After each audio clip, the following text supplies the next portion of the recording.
എല്ലാവർക്കും പുതിയൊരു വീഡിയോയിലേക്ക് സ്വാഗതം. ഒരു ചെസ് ഗെയിമിന്റെ വിജയത്തെ നിർണ്ണയിക്കുന്ന പ്രധാനപ്പെട്ട ഘടകം സ്റ്റാറ്റിക്സ് ആണോ അല്ലെങ്കിൽ ശക്തമായ സ്ട്രാറ്റജിയാണോ? നമ്മൾ ഇന്ന് കാണാൻ പോകുന്ന ഈ ഗെയിം നിങ്ങൾ പൂർണ്ണമായി കണ്ടു കഴിയുമ്പോൾ ഈ ചോദ്യത്തിനുള്ള ഒരു ഉത്തരം നിങ്ങൾക്ക് ലഭിക്കുന്നതായിരിക്കും. നമുക്ക് നേരെ വീഡിയോയിലേക്ക് പ്രവേശിക്കാം. വൈറ്റ് E4 മൂവ് ചെയ്തുകൊണ്ട് ഗെയിം ആരംഭിക്കുന്നു. ബ്ലാക്ക് അടുത്തായി E5ലേക്ക് പോണിനെ പുഷ് ചെയ്യുന്നു. വൈറ്റ് നൈറ്റ് F3ലേക്ക് വരികയും ഈ പോണിനെതിരെ ഒരു അറ്റാക്ക് കൊടുത്തിരിക്കുകയാണ്. ഈ പൊസിഷനിൽ പ്രധാനമായും ബ്ലാക്കിന് രണ്ട് രീതിയിൽ മുന്നോട്ട് പോകാൻ സാധിക്കും. ഒന്ന്, നമുക്കറിയാം വൈറ്റിന്റെ നൈറ്റ് ഈ പോണിനെ ആക്രമിച്ചത് കൊണ്ട് തന്നെ ബ്ലാക്കിന്റെ ഈ നൈറ്റ് C6ലേക്ക് വരികയും അവിടെ നിന്ന് ഇതിനൊരു സപ്പോർട്ട് നൽകുകയും ചെയ്യാം. രണ്ടാമത്തെ ഒരു മാർഗം ബ്ലാക്കിന്റെ നൈറ്റ് F6ലേക്ക് വരികയും വൈറ്റ് പോണിനെതിരെ ഒരു കൗണ്ടർ അറ്റാക്ക് നൽകുകയും ചെയ്യുക എന്നുള്ളതാണ്. ഈ ഒരു ഓപ്പണിങ്ങിനെ നമ്മൾ പെട്രോ ഓഫ് ഡിഫൻസ് എന്നാണ് വിളിക്കുക. 19ാം നൂറ്റാണ്ടിന്റെ തുടക്കത്തിലാണ് ഈ തരത്തിലൊരു മൂവ് നമ്മുടെ ചെസ് ഗെയിമുകളിൽ പ്രത്യക്ഷപ്പെടാൻ തുടങ്ങിയത്. വൈറ്റിന്റെ മൂവാണ് വൈറ്റ് D4ലേക്ക് പോണിനെ പുഷ് ചെയ്യുന്നു. Black D4 പോണിനെ വെട്ടിയെടുക്കുന്നു. വൈറ്റ് അതിനുശേഷം E4 പോണിനെ E5ലേക്ക് മൂവ് ചെയ്യിക്കുകയാണ്. ഈ ഒരു പൊസിഷൻ മുതൽ നമുക്ക് ഈ ഗെയിമിന്റെ ഓരോ ഘട്ടത്തെയും വളരെ കൃത്യമായി വിലയിരുത്താൻ ശ്രമിക്കാം. ഇതിനു വേണ്ടി നമുക്ക് ആദ്യം ബ്ലാക്കിന്റെ F6 നൈറ്റിലുണ്ടാവുന്ന മാറ്റങ്ങളെ പറ്റി ഒന്ന് ചർച്ച ചെയ്യാം. ഈ ഗെയിമിന്റെ ആരംഭത്തിൽ നമുക്കെല്ലാവർക്കും അറിയാവുന്നതുപോലെ ഈ നൈറ്റിന്റെ സ്ഥാനം G8ലായിരുന്നു.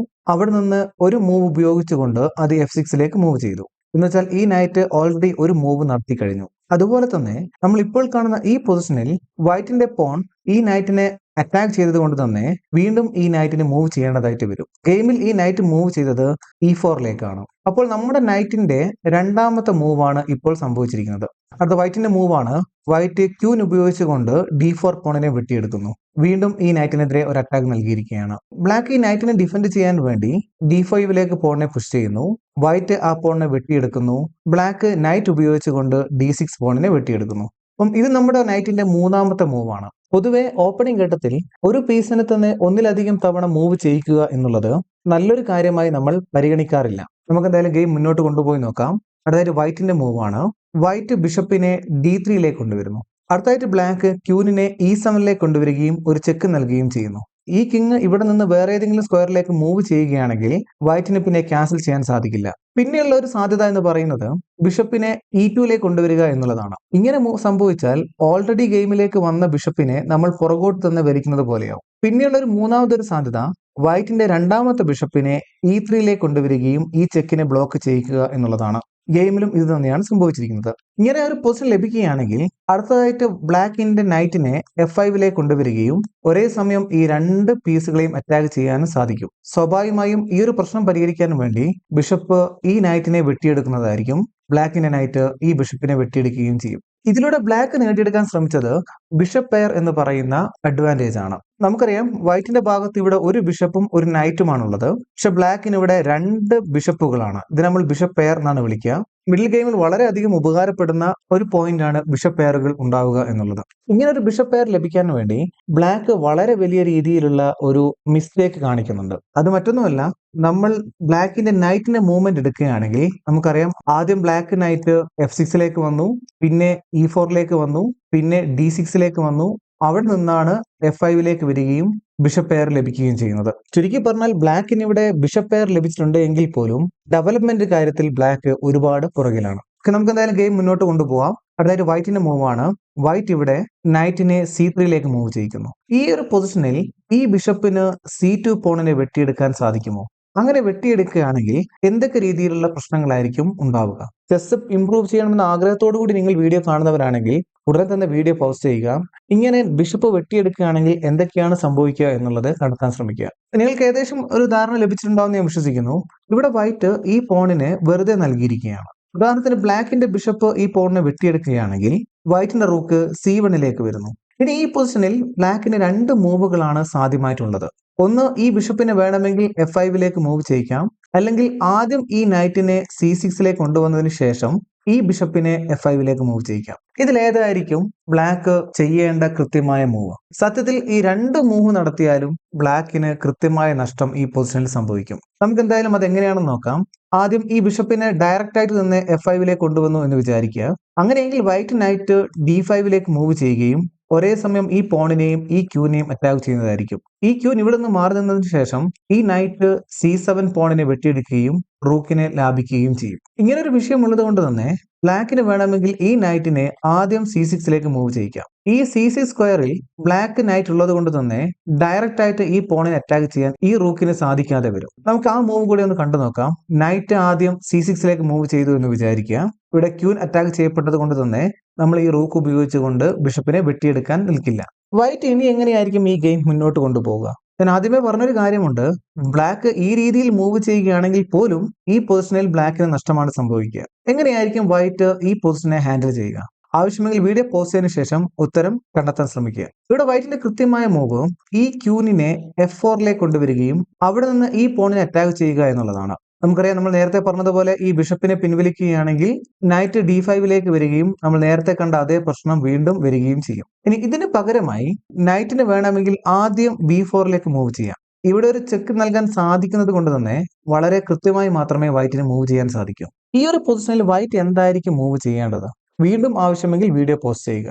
ഇവിടെ വൈറ്റിന്റെ കൃത്യമായ മൂവ് എന്ന് പറയുന്നത് വൈറ്റ് കിങ് ക്യാൻസൽ ചെയ്യുന്നു. അതിനുശേഷം ബ്ലാക്കിന്റെ നൈറ്റ് D3ലേക്ക് വരികയാണെങ്കിൽ വൈറ്റിന്റെ ക്യൂൻ C4ലേക്ക് വരുന്നു. അതിനുശേഷം റൂക്കിനെ വെട്ടിയെടുത്തു എന്ന് വിചാരിക്കുക. രണ്ടാമത്തെ റൂക്ക് ഉപയോഗിച്ചുകൊണ്ട് വൈറ്റ് C1നുള്ള നൈറ്റിനെ വെട്ടിയെടുക്കുന്നു. അതിനുശേഷം ഈ ബിഷപ്പ് മൂവ് ചെയ്യുകയാണെങ്കിൽ നമ്മൾ നേരത്തെ പറഞ്ഞതുപോലെ തന്നെ നൈറ്റ് D5ലേക്ക് വരികയും ഒരേ സമയം ഈ രണ്ട് പീസുകളെയും അറ്റാക്ക് ചെയ്യുകയും ചെയ്യും. ഇവിടെ നിന്ന് ക്യൂൻ മൂവ് ചെയ്തതിനു ശേഷം ഈ പോണിനെ വെട്ടിയെടുക്കുകയും റൂക്കിനെ ലാഭമായി ലഭിക്കുന്നതുമാണ്. അപ്പൊ ഞാൻ പറഞ്ഞ ഈ രണ്ട് വേരിയേഷനും നിങ്ങളുടെ മനസ്സിലൂടെ കടന്നു പോയിട്ടുണ്ടാകുമെന്ന് ഞാൻ വിശ്വസിക്കുന്നു. അപ്പോൾ ഇതുപോലെ ഒരു പൊസിഷനിൽ ഈ പോണിനെ വെട്ടിയെടുക്കുന്നതിന് മുൻപായി ഇത്രയും കാര്യങ്ങൾ നമ്മൾ ആലോചിക്കേണ്ടതായിട്ടുണ്ട്. നമുക്ക് എന്തായാലും ഗെയിമിലേക്ക് തിരിച്ചു വരാം. അടുത്ത ബ്ലാക്കിന്റെ മൂവ് ആണ്. ബ്ലാക്ക് അടുത്തതായിട്ട് ക്യൂനിനെ B4ലേക്ക് മൂവ് ചെയ്യിക്കുന്നു. ബ്ലാക്ക് ഇവിടെ മറ്റൊരു രീതിയിലുള്ള സ്ട്രാറ്റജിക്കൽ ഐഡിയയാണ് ഫോളോ ചെയ്യാൻ ശ്രമിക്കുന്നത്.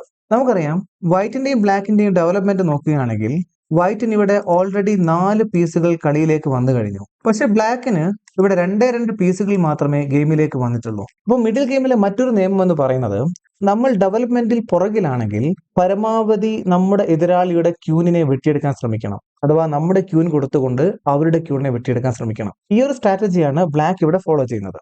ഇതറിയാവുന്നത് കൊണ്ടുവന്ന വൈറ്റ് ക്യൂനിനെ വെട്ടിയെടുക്കാതെ വൈറ്റ് ക്യൂനിനെ E5ലേക്ക് കൊണ്ടുവരികയും ചെക്ക് നൽകുകയും ചെയ്യുന്നു. ബ്ലാക്ക് ബിഷപ്പ് അതിനുശേഷം E6ലേക്ക് മൂവ് ചെയ്യുന്നു. വൈറ്റ് ലോങ് ക്യാൻസൽ ചെയ്യുന്നു. ഇതിന് മറുപടി എന്ന രീതിയിൽ ബ്ലാക്കിന്റെ നൈറ്റ് C6ലേക്ക് വരികയും നമ്മുടെ ക്യൂനിനെ അറ്റാക്ക് ചെയ്യുകയും ചെയ്യുന്നു. ഈ ഗെയിമിന്റെ ഏറ്റവും രസകരമായ കാര്യം എന്ന് പറയുന്നത്, നമ്മൾ നേരത്തെ C2 പോണിനെ വെട്ടിയെടുത്താൽ ഉണ്ടാവുന്ന പ്രശ്നങ്ങളെ പറ്റി ചർച്ച ചെയ്തിരുന്നു.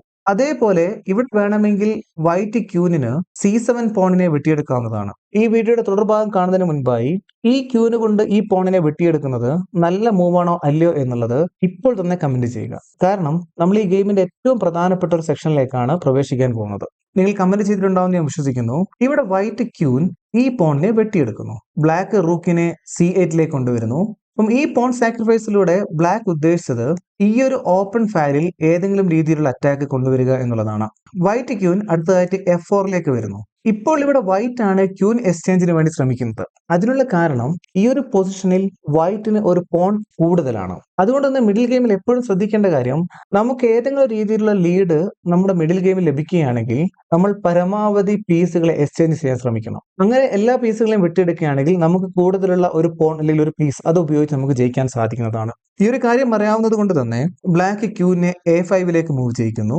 വൈറ്റ് ക്യൂൻ വീണ്ടും G5ലേക്ക് മൂവ് ചെയ്തുകൊണ്ട് എക്സ്ചേഞ്ചിന് ശ്രമിക്കുകയാണ്. ഇത്തവണയും ബ്ലാക്കിന്റെ ക്യൂൻ എക്സ്ചേഞ്ചിന് നിൽക്കാതെ നേരെ A6ലേക്ക് ക്യൂനെ മൂവ് ചെയ്യിക്കുന്നു. അടുത്തായിട്ട് വൈറ്റിന്റെ മൂവ് ആണ്. വൈറ്റ് H1 റൂക്കിനെ E1ലേക്ക് കൊണ്ടുവരുന്നു. ഇപ്പോൾ ഇവിടെ വൈറ്റിന്റെ എല്ലാ പീസുകളും ഗെയിമിലേക്ക് വന്നു കഴിഞ്ഞു. അടുത്ത ബ്ലാക്കിന്റെ മൂവ് ആണ്. ബ്ലാക്ക് നൈറ്റിനെ B4ലേക്ക് മൂവ് ചെയ്യുന്നു. വൈറ്റ് അടുത്തായിട്ട് ഒരു അറ്റാക്ക് സ്റ്റാർട്ട് ചെയ്യുക എന്ന അർത്ഥത്തിൽ നൈറ്റിനെ D4ലേക്ക് കൊണ്ടുവരുന്നു.